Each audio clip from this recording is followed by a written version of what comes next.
Shalom Youth GPTI Metro yang diberkati oleh Tuhan. Selamat sore bagi kita, selamat beribadah dari rumah kita masing-masing. Walaupun kita tidak bisa beribadah seperti biasanya, tapi biarlah dari tempat kita, dari rumah kita masing-masing, kita mau menyenangkan hati Tuhan, kita mau menyembah Tuhan, kita mau naikkan syukur kita kepada Tuhan, sebab Dia Allah yang baik bagi kita, Allah yang luar biasa bagi kita. Mari saya jemput kita semua bagi berdiri, kita angkat satu pujian kepada Tuhan. Yesus, Kau sungguh baik. Amin.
ibadah kami. Hadirlah kiranya Tuhan di tengah-tengah ibadah kami, memimpin ibadah kami dari awal, pertengahan hingga akhirnya Tuhan. Biarlah Tuhan Yesus yang baik, pengurapan yang daripada Tuhan menjadi milik bagian kami semua, anak-anak Youth GPDI Metro. Kami siap memuji menyenangkan hati Tuhan. Di dalam nama Tuhan Yesus Kristus kami berdoa, haleluya, amin. Shalom, haleluya, anak-anak Youth GPDI Metro. Apa kabarnya hari ini? Pasti masih semangat ya, masih luar biasa. Mari kita siapkan hati kita, siapkan hidup kita. Kita mau menyenangkan hati Tuhan. Kita angkat pujian kepada Tuhan. Tak terbayang kebesaran, ajaib Kau Tuhan. Amin.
Dengan Tuhan kita pasti menang, dengan Tuhan kita pasti kuat, amin. Kita angkat pujian kepada Tuhan, denganmu Tuhan.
Mari anak GBD Metro, kita persiapkan hati kita siapkan hidup kita. Kita akan diisi oleh kebenaran firman Tuhan.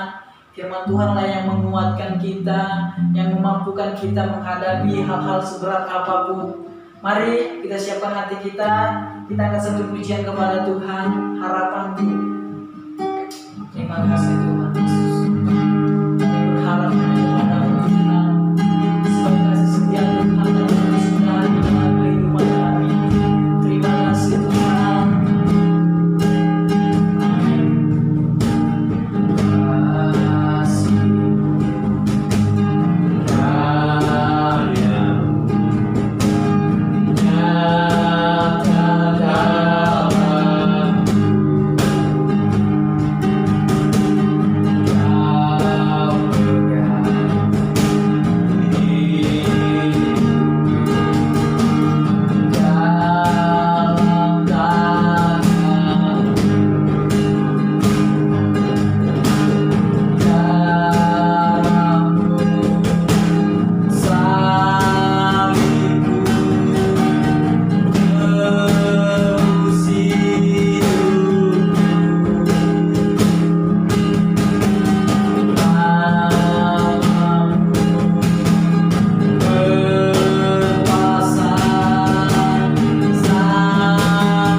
Jika saatnya kami akan mendengarkan firman-Mu, biarlah kami tetap dapat mendengar firman-Mu dengan baik, dan firman-Mu menjadi rema dalam kehidupan kami.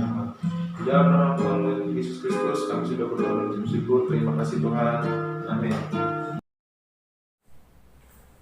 Puji Tuhan, Shalom setiap anak-anak GBD Metro dimanapun kita berada sekalian. Saya percaya kita semua dalam keadaan baik-baik. Malam hari ini kita akan kembali belajar dari firman Tuhan. Sebelumnya saya ucapkan banyak terima kasih buat Bapak Ibu Gembala yang memberikan kesempatan kepada saya untuk menyampaikan berkat melalui kebenaran firman Tuhan.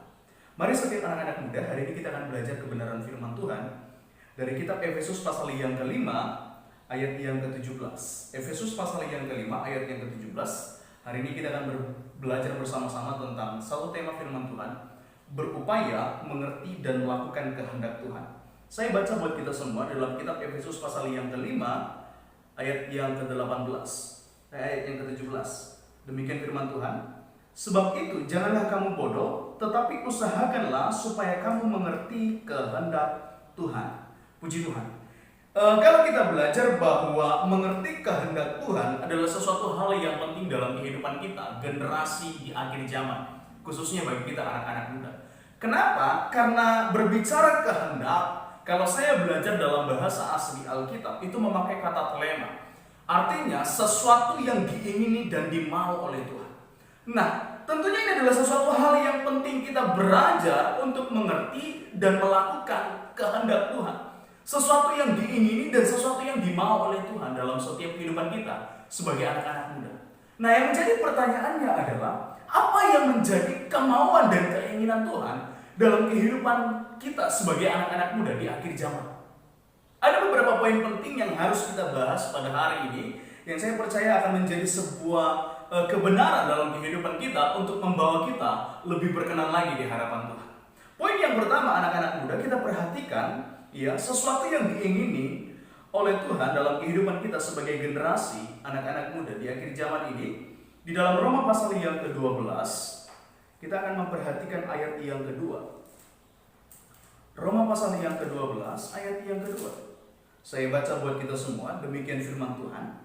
Janganlah kamu menjadi serupa dengan dunia ini, tetapi berubahlah oleh pembaruan budimu, sehingga kamu dapat membedakan manakah kehendak Allah, apa yang baik, yang berkenan kepada Allah, dan yang sempurna. Puji Tuhan.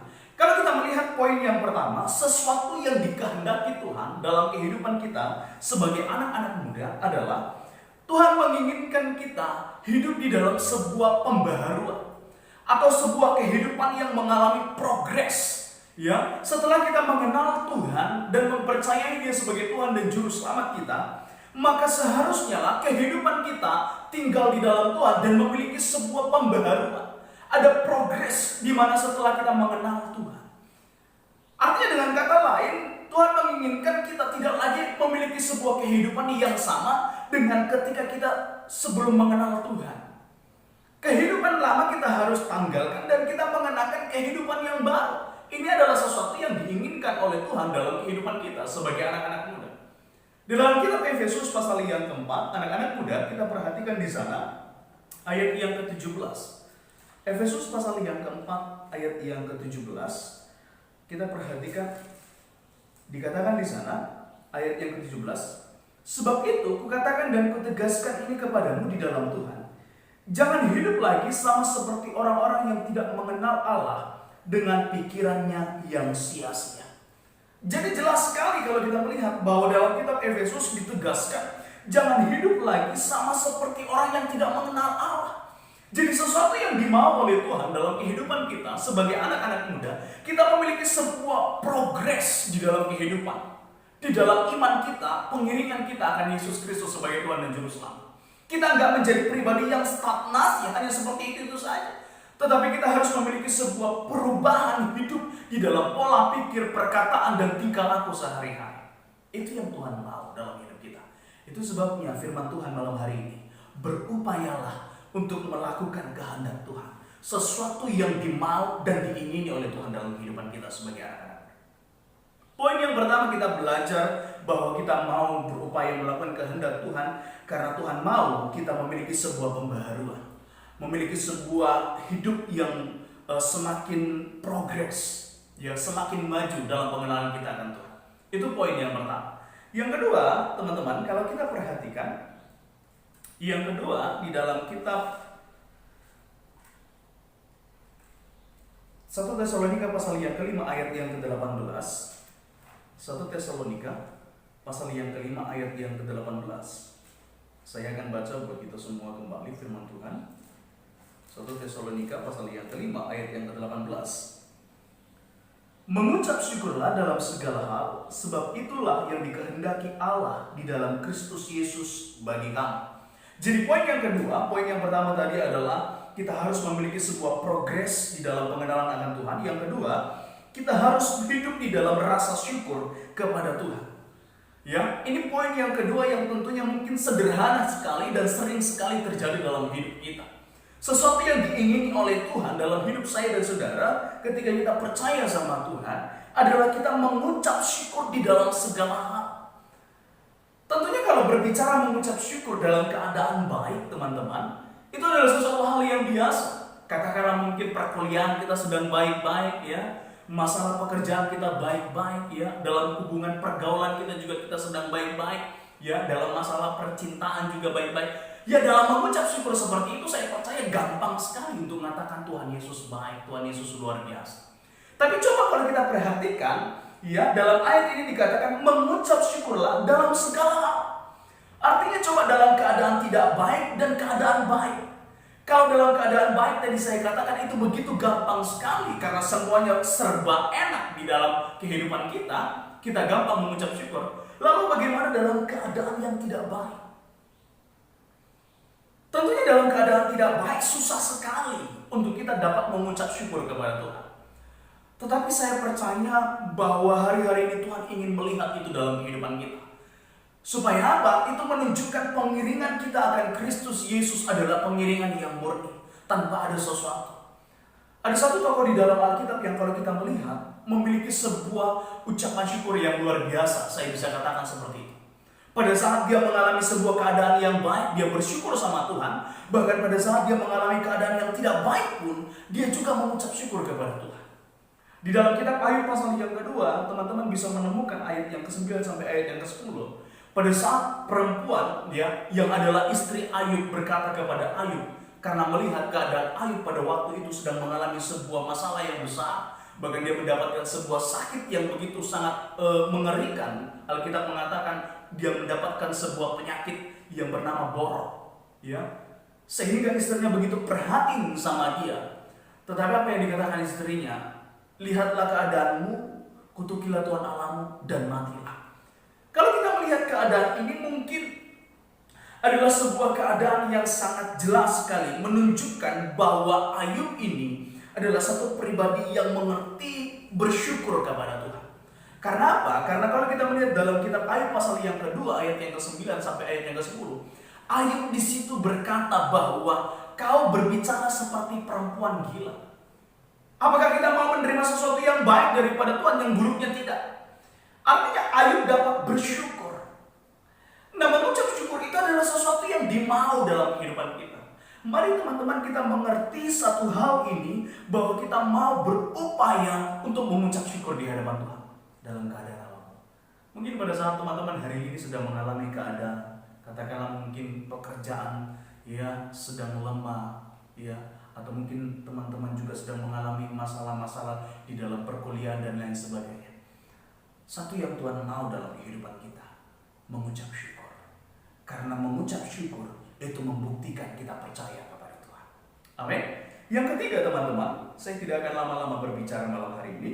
Yang ketiga, kalau kita perhatikan, ya, sesuatu yang diingini dan dimau oleh Tuhan di dalam kehidupan kita sebagai generasi di akhir zaman. 1 Petrus pasal yang kedua, kita akan memperhatikan ayat yang ke-15. 1 Petrus pasal yang kedua, ayat yang ke-15. Saya baca buat kita semua. Demikian firman Tuhan. Sebab inilah kehendak Allah, yaitu supaya dengan berbuat baik kamu membungkam kepicikan orang-orang bodoh. Puji Tuhan. Yang ketiga, teman-teman, yang pertama tadi kita harus memiliki sebuah progres di dalam iman. Yang kedua, kita harus mengucap syukur di dalam segala hal. Dan poin yang ketiga, sesuatu yang diingini dan dikehendaki oleh Tuhan adalah saya dan saudara tidak jemu-jemu di dalam berbuat baik. Tentunya ini adalah sesuatu hal yang penting, teman-teman. Karena kalau kita melihat ya di dalam kitab Matius pasal yang kelima, salah satu khotbah Yesus di sana dikatakan ayat yang ke-16. Matius pasal yang kelima ayat yang ke-16. Di sana dikatakan, demikianlah hendaknya terangmu bercahaya di depan orang, supaya mereka melihat perbuatanmu yang baik dan memuliakan Bapamu yang di surga. Artinya khotbah Yesus pun menyinggung tentang sebuah perbuatan baik yang harus keluar dalam diri saya dan saudara. Karena ini memang adalah sesuatu yang diingini oleh Tuhan dalam kehidupan kita sebagai anak-anak muda. Saya bersyukur kepada anak-anak muda, setiap ada banyak kegiatan mungkin mereka begitu antusias untuk melakukan, terutama seperti bakti sosial dan lain sebagainya. Mereka mau terbeban, karena saya percaya karena itu didorong dari keinginan hati bagaimana mereka ingin menyenangkan hati Tuhan. Itu sebabnya saya katakan kembali poin yang ketiga, jangan jemu di dalam berbuat baik. Siapapun mungkin orang yang berhak untuk kita tolong, mari lakukan itu. Karena apa? Karena firman Tuhan dengan jelas katakan tadi bahwa dengan demikian Bapamu akan dipermuliakan, Bapamu di surga akan dipermuliakan. Artinya dengan perbuatan baik saya dan saudara, selain menyenangkan hati Tuhan, ternyata nama Tuhan dipermuliakan. Siapa sih yang gak mau kalau kita punya Tuhan dipermuliakan? Amin. Setiap kita tentunya menginginkan bahwa melalui diri saya dan saudara, nama Tuhan dipermuliakan. Karena inilah tujuan gereja yang sebenarnya. Dan poin yang ketiga, janganlah jemu di dalam berbuat baik. Di dalam kitab Filipi pasal yang keempat ada satu poin penting lagi kalau kita perhatikan di sana. Ya, kitab Filipi pasal yang keempat, saya baca buat kita semua.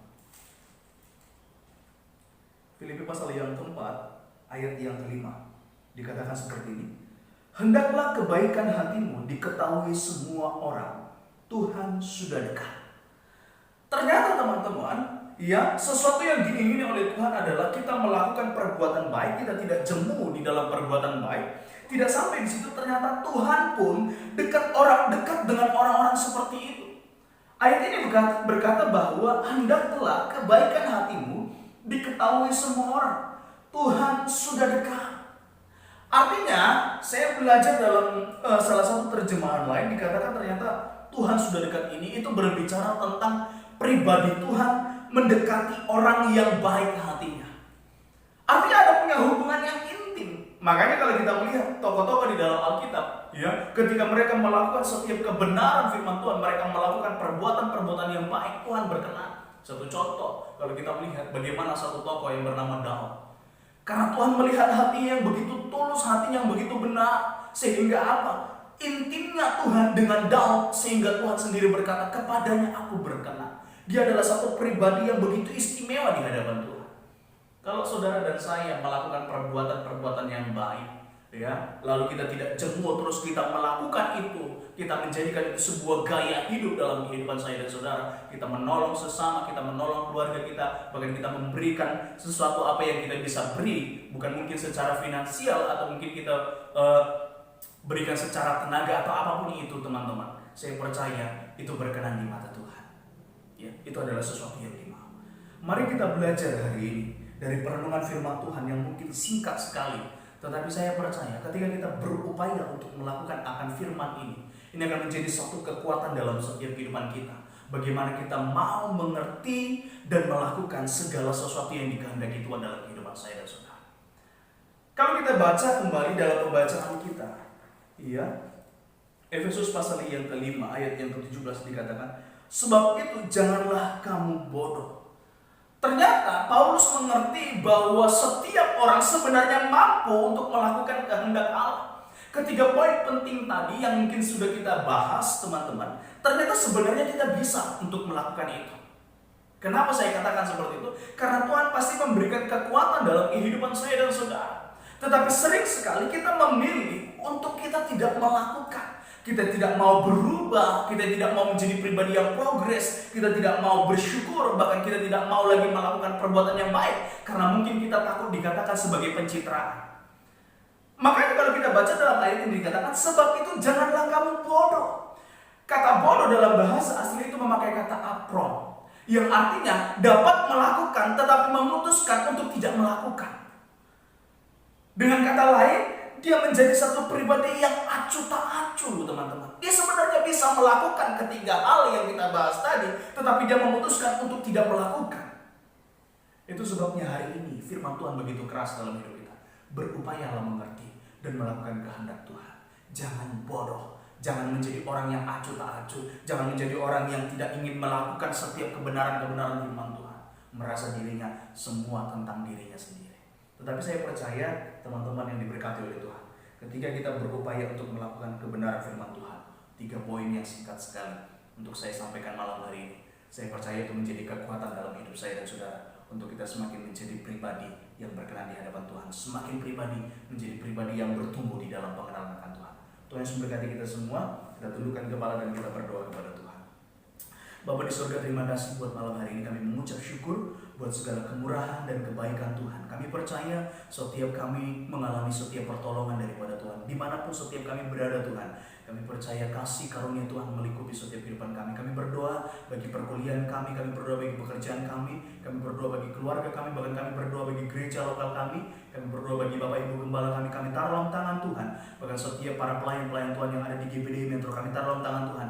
Kami percaya pembelaan Tuhan menjadi bagian kami semua. Terima kasih Tuhan, biarlah kami terus belajar untuk melakukan kehendak Allah, karena kami percaya kami mau menjadi pribadi yang terus berkenan di hadapan Tuhan. Tuhan memberkati setiap keberadaan kami dimanapun kami berada. Kami percaya perlindungan Tuhan menjadi bagian kami semua. Tibalah saatnya kami akan mengangkat tangan kami dan kami mau pulang dengan membawa berkat daripada Allah Bapa, cinta dan kasih dari Tuhan Yesus Kristus, serta persekutuan dari Allah Roh Kudus yang memberkati kami mulai hari ini sampai Maranatha Tuhan Yesus datang kali kedua, menjemput kami gereja yang setia dan percaya.